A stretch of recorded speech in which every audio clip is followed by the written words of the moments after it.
Hello friends, welcome to grow with सिवी। तो आप सभी का स्वागत है आपके अपने चैनल ग्रो विद सिवी पर।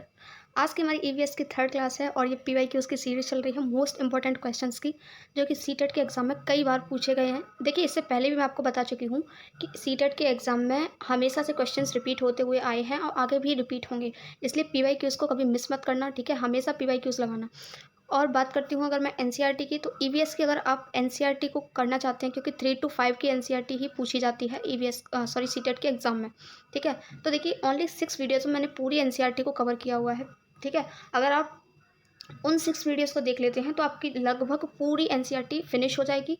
हो सकता है 2-4 पॉइंट छूट गए हों, वो तो किसी से भी छूट सकते हैं।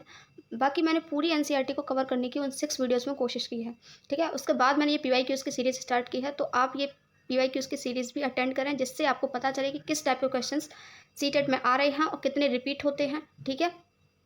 और आप सीटेट में बहुत ही अच्छा स्कोर कर पाएँ। तो चलिए आज की वीडियो को स्टार्ट करते हैं। फर्स्टली क्वेश्चन पढ़ते हैं। कोई व्यक्ति 30 अगस्त 2015 को किसी एक्सप्रेस ट्रेन में अहमदाबाद से त्रिवेंद्रम जाने के लिए बैठा, ठीक है। यह ट्रेन 13:30 बजे अहमदाबाद से छूटी और 1 सितंबर 2015 को 7:30 बजे त्रिवेंद्रम पहुंची। यदि अहमदाबाद से त्रिवेंद्रम के बीच की दूरी 2268 किलोमीटर है, तो इन दोनों स्टेशनों के बीच ट्रेन की औसत चाल थी। यानी क्या निकलवा रहा है? ट्रेन की औसत चाल निकलवा रहा है। देखिए, फर्स्ट वीडियो जब मैंने अपलोड की थी ईवीएस की, पीवाईक्यूज़ की, तो वहाँ पर मैंने आपको एक फॉर्मूला बताया था और इसी टाइप का सेम क्वेश्चन वहाँ पूछा गया था। फिर से देख लीजिए, इसी टाइप का सेम क्वेश्चन रिपीट हुआ है। देखिए, डिजिट्स चेंज हो सकती हैं, प्लेस का नेम चेंज हो सकता है। देखिए, यहाँ अहमदाबाद से त्रिवेंद्रम जा रहा था, वहाँ जो पर्सन था वो कहीं और जा रहा था, है ना। बस इतना चेंज हो सकता है, बाकी जो क्वेश्चन पूछने का तरीका है वो सेम रहता है, ठीक है। तो मैंने वहाँ एक आपको फार्मूला बताया था औसत चाल का, कि चाल हम कैसे निकालते हैं। तो चाल का फार्मूला होता है चाल बराबर दूरी बट्टे समय। आई होप कि आप सभी ने अगर वो वीडियो देखी होगी ना, तो आप 100% इस क्वेश्चन को समझ पा रहे होंगे। नहीं समझ पा रहे हैं तो अभी ये क्वेश्चन भी समझ में आ जाएगा, ठीक है। तो चाल बराबर होता है दूरी बट्टे समय। क्या होता है? चाल बराबर होता है दूरी बट्टे समय। अब हमें क्या करना है? देखिए, दूरी हमें दी हुई है। दूरी कितनी दी हुई है? 2268 किलोमीटर। और समय भी हमें दिया हुआ है, बट समय को हमें क्या करना पड़ेगा? काउंट करना पड़ेगा, क्योंकि समय डायरेक्टली नहीं दिया है। जैसे डायरेक्टली हमें दूरी दी हुई है 2268, ऐसे हमें समय नहीं दिया है कि 4 घंटे लगे कि 10 घंटे लगे। ये हमें खुद की जो क्वेश्चन में दिया है वो कैलकुलेट करना पड़ेगा कि कितना टाइम उसको लगा। तो देखिए, देख लेते हैं। दूरी तो हमारे पास है, अब हम क्या कैलकुलेट करेंगे? टाइम। तो यहाँ पर देखिए, वो चला था 30 अगस्त 2015 को, ठीक है। जो व्यक्ति है 30 अगस्त 2015 को 13:30 पर चला। अब देखिए, मैं यहाँ पर एक चीज़ और क्लियर कर देती हूँ, जिससे आगे कभी ऐसा क्वेश्चन आए तो आपको समझ में आ जाए। देखिए, टाइम होता है एक 12 घंटे का टाइम होता है। उसके बाद हमारा बचता है 1 2 3 4 5, फिर से वही प्रोसेस शुरू हो जाता है। फिर 12 पे आती है सुई, तो फिर से वही 1 2 3 4 5। एक होता है 24 घंटे का टाइम। 2 तरीके के टाइम होते हैं, एक 12 घंटे का और एक 24 घंटे का। अगर आपको 12 के बाद 13 14 15 16 लिखा हुआ दिखाई दे रहा है, तो उसका मतलब है कि 12 के बाद एक आता है, तो ये हो जाएगा 130। कितना हो जाएगा? 130, ठीक है। और अगर डायरेक्टली उस पर लिखा हुआ है 6 7 8 9 10, तो वो बात हो रही है सुबह के 6:30, सुबह के 7:30, ठीक है। सुबह के 9:30, सुबह के 10:30।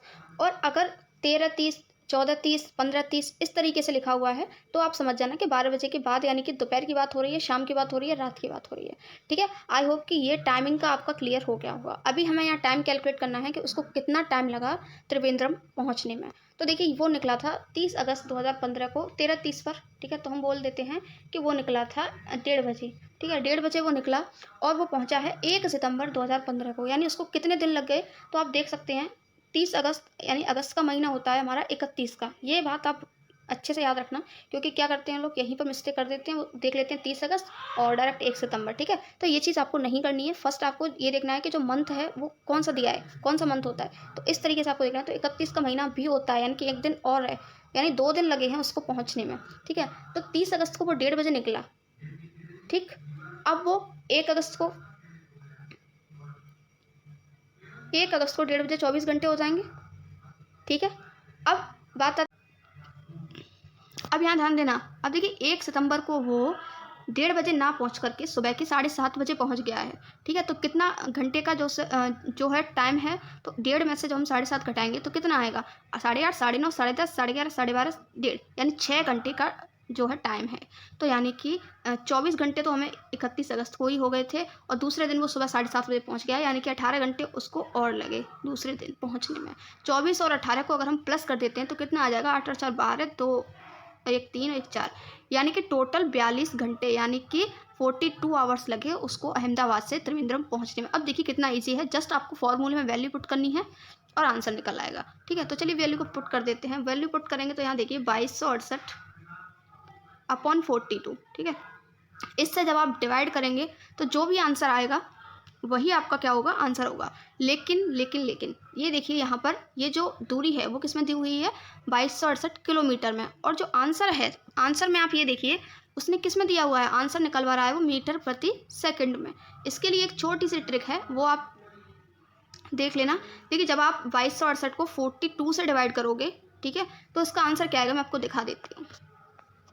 जब आप इसको डिवाइड करोगे ना तो इसका आंसर आएगा 54 किलोमीटर प्रति घंटा। 2268 का जब आप 42 से डिवाइड करोगे ये आएगा 50 किलोमीटर प्रति घंटा, लेकिन हमसे निकलवा रहा है मीटर प्रति सेकंड में। तो उसके लिए आपको सिर्फ एक छोटा सा काम करना होता है। अगर आपसे किलोमीटर से आपको मीटर प्रति सेकंड में चेंज करना है तो आपको सिर्फ 5/18 से गुणा करना होता है। तो 54 को जब 5/18 से मल्टीप्लाई करेंगे तो हमारा ये 18 × 54 और 5 × 15 मीटर पर सेकंड इसका आंसर आ जाएगा। तो इसका जो राइट आंसर है वो हो जाएगा 15 किस में है, option number B. Option number B यहाँ पर बिल्कुल करेक्ट हो जाएगा। देखिए इस टाइप का क्वेश्चन सीटेट के एग्जाम में हर साल पूछा जाता है। प्लीज़ इस क्वेश्चन को समझ लेना, अभी समझ में ना आए दोबारा से वीडियो देख लेना, लेकिन इस वीडियो का कॉन्सेप्ट, इस जो क्वेश्चन है इसका कॉन्सेप्ट अच्छे से क्लियर कर लेना। ठीक है, 4 बराबर दूरी बट्टे समय और किलोमीटर प्रति घंटा से चेंज करने के लिए हम 5/18 से गुणा करते हैं। बस यही दो कॉन्सेप्ट हैं, बाकी कुछ नहीं है, आप अपनी अंडरस्टैंडिंग से आराम से कर लोगे। अब देख लेते हैं नेक्स्ट क्वेश्चन, और ये नेक्स्ट क्वेश्चन है सीटेट का मोस्ट फेवरेट क्वेश्चन, जो अभी रिसेंटली जो एग्जाम हुआ है ऑनलाइन वाले उनमें भी कई बार पूछे गया है। ठीक है, हमारे देश में निम्न स्थानों में से कौन सा ठंडा रेगिस्तान है? तो अपने माइंड में याद रखना, ठंडा रेगिस्तान हम कहते हैं लद्दाख को। किसको कहते हैं? लद्दाख को। और लद्दाख ये कैसा है, हमारे इंडिया के मैप में सबसे ऊंचा, यानी बहुत हाई, ठीक है, प्लेन है, समतल है, एरिया है। ठीक है, और लद्दाख के बारे में हम थोड़ा सा पढ़ लेते हैं। देखिए ये कहाँ पर है, तो ये जो है लद्दाख भारत के जम्मू कश्मीर राज्य में स्थित है। कहाँ पर स्थित है? भारत के जम्मू कश्मीर राज्य में। और इसको क्या कहा जाता है, तो भारत का ठंडा रेगिस्तान कहा जाता है। किसको? लद्दाख को। नेक्स्ट देख लेते हैं मोस्ट इंपॉर्टेंट क्वेश्चन, यहाँ से भी ये क्वेश्चन भी कई बार रिपीट हुआ है। देखिए मैं जितने भी क्वेश्चन करवा रही हूँ ना, हर एक क्वेश्चन रिपीट हुआ है सीटेट के एग्जाम में, ये समझ लीजिए। इसलिए किसी भी क्वेश्चन को प्लीज़ स्किप मत करना और किसी वीडियो को कंप्लीटली देखना, जिससे आपसे एक भी क्वेश्चन मिस ना हो। ठीक है, हो सकता है कि आप जिस क्वेश्चन को मिस कर दें वही क्वेश्चन आपके एग्जाम में आ जाए। तो ये नेक्स्ट क्वेश्चन देख लेते हैं। कक्षा 5 की पर्यावरण अध्ययन की पाठ्य पुस्तक का एक पाठ उसी से ठंडा उसी से गर्म किसके द्वारा लिखा गया है? डॉक्टर जाकिर हुसैन द्वारा लिखी गई एक कहानी है। उन्होंने अपने बच्चों के लिए ऐसी कई कहानियाँ लिखी हैं। अपनी मृत्यु के समय वे थे, तो जब वो उनकी मृत्यु हुई थी, यानी जब वो मरे थे, तब वो कौन थे? तो वो थे भारत के राष्ट्रपति। कौन थे? भारत के राष्ट्रपति। अब देखिए अभी यहाँ पर यह क्वेश्चन पूछ लिया कि अपनी मृत्यु के समय वे कौन थे, लेकिन एक क्वेश्चन इस टाइप का आया था कि कक्षा 5 के पर्यावरण अध्ययन की पाठ्य पुस्तक का एक पाठ है जो कि भारत के राष्ट्रपति द्वारा लिखा गया है। उस भारत के राष्ट्रपति डॉक्टर जाकिर हुसैन द्वारा लिखा गया है। तो उस जो पाठ है उसका नाम क्या है? तो उसका नाम है उसी से ठंडा उसी से गर्म। इस तरीके से क्वेश्चन देखिए वही होते हैं, बस थोड़ा सा ट्विस्ट करके, थोड़ा सा चेंज करके आपसे पूछ लिए जाते हैं। इसलिए अगर आप PYQs को अच्छे से करते हो तो ऑब्वियसली आप पेपर को क्लियर कर पाओगे। नेक्स्ट क्वेश्चन देख लेते हैं। नेक्स्ट क्वेश्चन क्या है? नेक्स्ट क्वेश्चन है हमारा, खाद्य संरक्षण के लिए निम्न में से कौन सा जोड़ा सही नहीं है? खाद्य संरक्षण मतलब जो भी खाने का सामग्री है, संरक्षण यानी इसको हम कुछ टाइम के लिए संरक्षित करके नहीं रख सकते, क्योंकि वो क्या हो जाएगा? सड़ जाएगा। ठीक है, यानी कि उसको हम जो है स्टोर नहीं कर सकते। तो ऐसी कौन सी चीज़ है ये आपको देखनी है। 4 ऑप्शन दिए हुए हैं, आलू चिप्स, दूध पनीर, सेब जैम, कच्चा आम, अचार। अब देखिए आपने देखा होगा कि जब भी अचार डलते हैं, ठीक है, तो कच्चा आम का जो अचार होता है वो तो सालों तक आपके यहाँ रखा रहता होगा, है ना। बात करते हैं आलू चिप्स की, तो देखिए आलू के जो चिप्स होते हैं, जब आप एक बार बना लेते हो, आपकी मम्मी वगैरह बनाती होंगी, एक सीज़न आता है उसी में बनाए जाते हैं वो, उसके बाद वो ऐसे ही रख दिए जाते हैं और जब भी मन करता है तो आप सेक लेते हो। ठीक है, और अगर वैसे आलू चिप्स की आप बात करते हो जो अंकल चिप्स वगैरह आते हैं, तो वो भी काफ़ी टाइम तक रखे हुए रहते हैं। ठीक है, ये कह रहा है कौन सा जोड़ा सही नहीं है, यानी कि जिसको स्टोर नहीं कर सकते। अब देखिए सेब और जैम, तो सेब से जो जैम बनता है, जो जैम आप लोग अपने घरों में खाते हो, वो भी हम इसको भी स्टोर कर सकते हैं। लेकिन बात करते हैं दूध और पनीर की। अगर देखिए दूध और पनीर है तो आप उसको ज़्यादा टाइम तक स्टोर नहीं कर सकते हो। 1 दिन मुश्किल से आप 1 दिन स्टोर कर सकते हो, 2 दिन स्टोर कर सकते हो। उसके बाद जो आपका दूध या पनीर है वो सड़ जाएगा।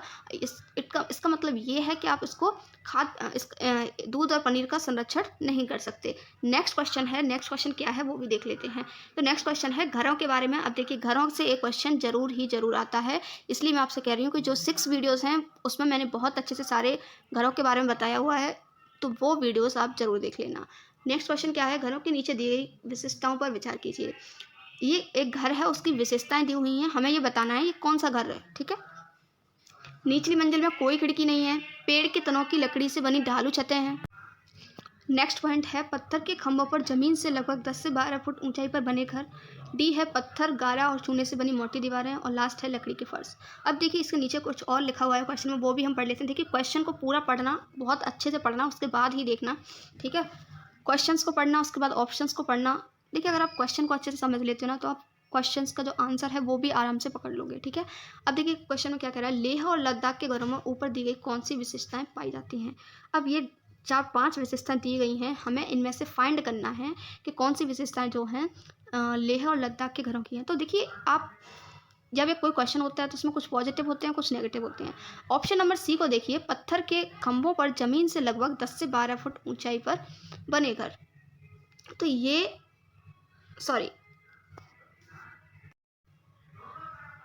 अब देखिए जो लेह और लद्दाख में जो घर होते हैं उनके बारे में मैं आपको बता दूं, उसकी जो निचली मंजिल में निचला जो मंजिल होता है जिसको हम ग्राउंड फ्लोर बोलते हैं, उसमें कोई भी खिड़की नहीं होती है। और वहाँ पर जिसको हम भूतर भी बोल सकते हैं, और वहाँ पर क्या होता है, जानवरों को रखा जाता है। उसकी ऊपरी मंजिल पर लोग रहते हैं जो कि लकड़ी की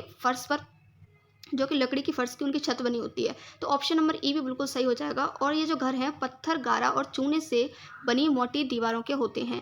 तो ऑप्शन नंबर ए, डी, ई सही है। देखिए पेड़ के तनों की लकड़ी से बनी ढालू छतें नहीं होती हैं लद्दाख के घरों में।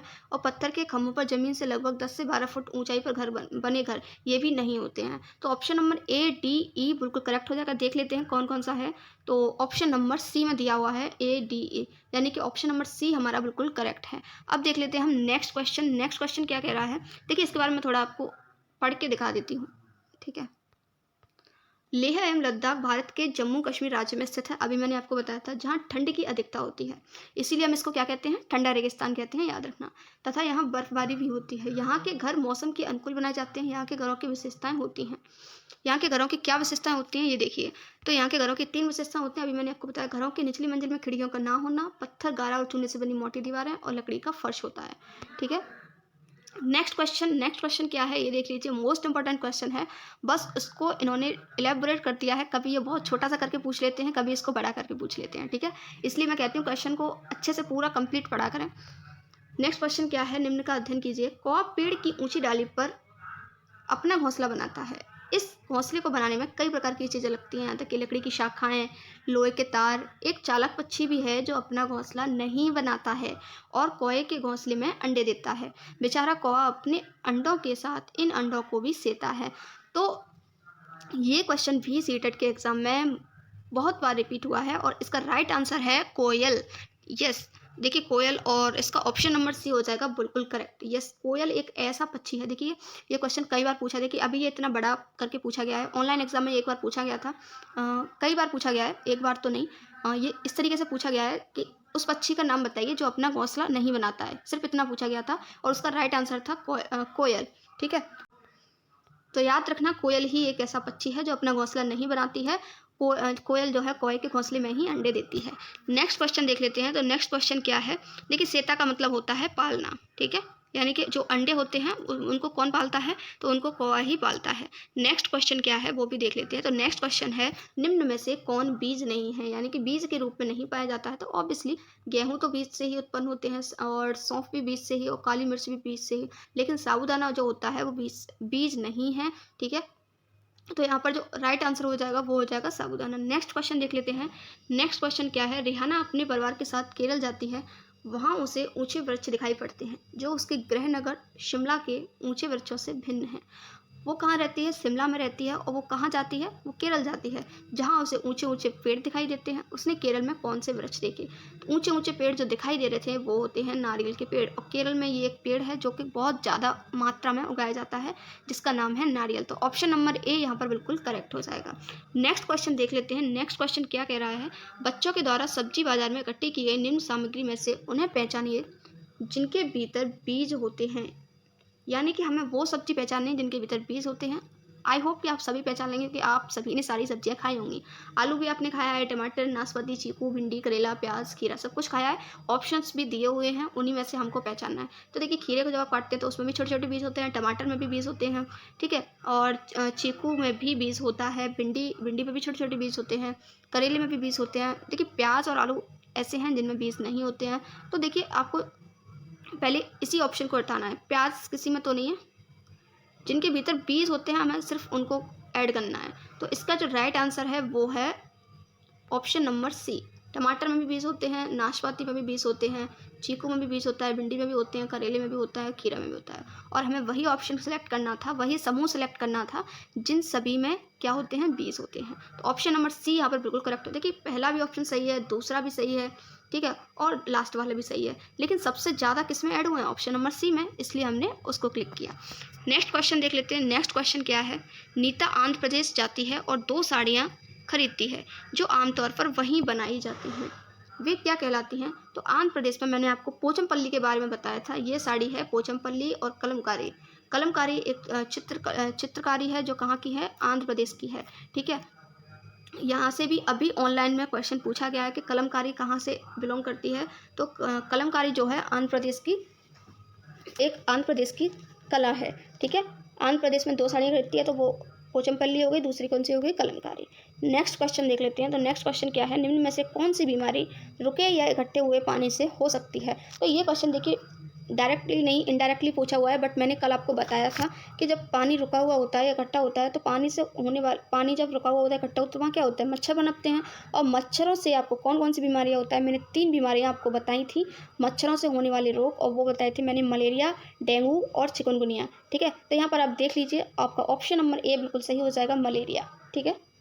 नेक्स्ट क्वेश्चन देख लेते हैं। नेक्स्ट क्वेश्चन क्या है, क्वेश्चन नंबर 77, निम्न में से कौन सा जोड़ा सही है। अब देखिए, इस बार जो एग्ज़ाम हुआ है ऑनलाइन सीटेट का, उसमें जो डांस होते हैं, ठीक है, वहाँ उससे बहुत सारे क्वेश्चन पूछे गए हैं। जो लोक नृत्य होते हैं, जो डांस होते हैं, यानी कि कौन से स्टेट में कौन सा नृत्य फेमस है, वहाँ से बहुत सारे क्वेश्चन पूछे गए हैं। तो मैं एक वीडियो लाऊंगी जिसमें मैं आपको सारे जो जितने भी डांस वगैरह होते हैं स्टेट के, जो कि मोस्ट इंपॉर्टेंट होते हैं, वो सभी आपको बता दूंगी, क्योंकि हो सकता है इस वाले सीटेट एग्जाम में फिर से ये सारे क्वेश्चन पूछ लिए जाएँ इनसे रिलेटेड, ठीक है। अब हमें ये बताना है कि कौन सा जोड़ा सही है। तो पहला ये ऑप्शन हमें बिल्कुल सही दिख रहा है, असम में बिहू असम का एक नृत्य है। बात कर लेते हैं उड़ीसा भरतनाट्यम, तो नहीं, उड़ीसा का नृत्य, उड़ीसा में एक नृत्य होता है, उसका नाम है ओडिसी। और भरतनाट्यम होता है तमिलनाडु में। और देखिए, इन्होंने तमिलनाडु का लिखा है लावड़ी, ये भी गलत है, ये पुणे में होता है। और कर्नाटक कथक बिल्कुल गलत, कथक होता है यूपी का, कथक यूपी का शास्त्रीय नृत्य है, ठीक है। तो आई होप कि ये सारे जितने भी डांस मैंने भी आपको बताए समझ में आ गए होंगे। इसका राइट आंसर है option number A, Assam Bihu. Next question क्या है, नेक्स्ट क्वेश्चन भी देख लेते हैं। एस्किमो अपने घर इग्लू का निर्माण बर्फ़ से करते हैं, ठीक है। एस्किमो जो हैं वो कौन है, बर्फ़ के घरों में रहते हैं, जिसका नाम है इग्लू, ठीक है। इसका क्या कारण है, यानी कि वो अपने घर को बर्फ़ से बनाते हैं, उसका क्या रीज़न है, क्या कारण है, वो हमें पहचानना है। तो देखिए, जो एस्किमो होते हैं बहुत ही ठंडे इलाकों में रहते हैं, वहाँ पर बहुत ज़्यादा ठंडी होती है, इसलिए वो बर्फ़ से बने घरों में रहते हैं। अब आप ये सोच रहे होंगे कि बर्फ़ वहाँ ऑलरेडी इतनी ठंड होती है और ऊपर से ये बर्फ़ के बने घरों में रहते हैं, तो इनको और ज़्यादा ठंड लगती है, कि बर्फ़ के घर क्यों बनाते हैं। तो इसका जो राइट आंसर है वो है ऑप्शन नंबर बी। देखिए, बर्फ़ की जो दीवारें होती हैं उनके बीच जो हवा होती है वो अंदर की गर्मी को बाहर जाने से रोकती है, इसलिए अंदर जो भी हीट होगी वो बाहर जाएगी नहीं, इसलिए, और वहाँ पर बाहर की जो भी ठंडक होगी वो अंदर नहीं जाएगी बर्फ़ की लेयर में से, इसलिए वहाँ पर क्या होता है, उस घर में जो इग्लू होते हैं अंदर से गर्म होते हैं, ठंडे नहीं होते हैं। सिर्फ देखने में आपको लगेगा, लेकिन इग्लू कैसे होते हैं, ठंडे हो जाते हैं। नेक्स्ट क्वेश्चन हम देख लेते हैं। तो नेक्स्ट क्वेश्चन क्या है, निम्न में से कौन सी विशेषता बरगद के पेड़ की जड़ों की नहीं है, यानी नेगेटिव आंसर हमको ढूंढना है। तो जड़ें शाखाओं से नीचे लटकी होती हैं, तो पॉजिटिव है, ये तो मैंने आपको बरगद के पेड़ के बारे में बताया था। जड़ें भोजन का भंडारण करती हैं, ऐसा तो मैंने आपको कुछ भी नहीं बताया था, ठीक है। जड़ें खम्भों की तरह पेड़ को सहायता करती हैं, बिल्कुल सही है, मैंने आपको ये भी बताया था। इसमें ज़मीन के अंदर भीतर जड़ें होती हैं, ठीक है। मैंने आपको ये भी बताया था कि जो जड़ें होती हैं उसकी शाखाओं से निकलती हैं और ज़मीन पर टिक जाती हैं, खम्भों की तरह खड़ी हो जाती हैं और ये ज़मीन के अंदर भी चली जाती हैं। तो इसके भीतर भी ज़मीन में भी जड़ें होती हैं। तो इसका जो राइट आंसर है वो है जड़ें भोजन का भंडारण करती हैं, क्योंकि हमसे नेगेटिव पूछा था और यही बरगद के पेड़ के बारे में नेगेटिव। तो आज के लिए बस इतना ही। आई होप फ्रेंड्स कि आपको जितने भी क्वेश्चंस करवाए गए हैं सभी क्वेश्चंस समझ में आए होंगे और आपको इंटरेस्ट भी आया होगा क्वेश्चंस को देखने में, क्वेश्चंस को समझने में। अगर आपको वीडियो सच में अच्छी लगी हो तो प्लीज़ वीडियो को लाइक ज़रूर कर देना। देखिए बहुत मेहनत लगती है वीडियो बनाने में, एडिट करने में, थंबनेल बनाने में, अपलोड करने में, कितना सब कुछ करना पड़ता है एक वीडियो लाने के लिए, ठीक है। तो एक लाइक तो बनता है अगर आपको वीडियो से थोड़ी सी भी हेल्प मिली हो, थोड़ी सी भी आपको वीडियो अच्छी लगी हो। अगर आप किसी तरह की हेल्प चाहते हैं सीटेट से रिलेटेड या आपको कोई भी इशू है सीटेट से रिलेटेड, आप कुछ भी पूछना चाहते हैं तो आप कमेंट बॉक्स में कमेंट कर सकते हैं। Thank you so much for watching this video. मिलते हैं एक नई वीडियो में नए क्वेश्चंस के साथ। Till then have a good day.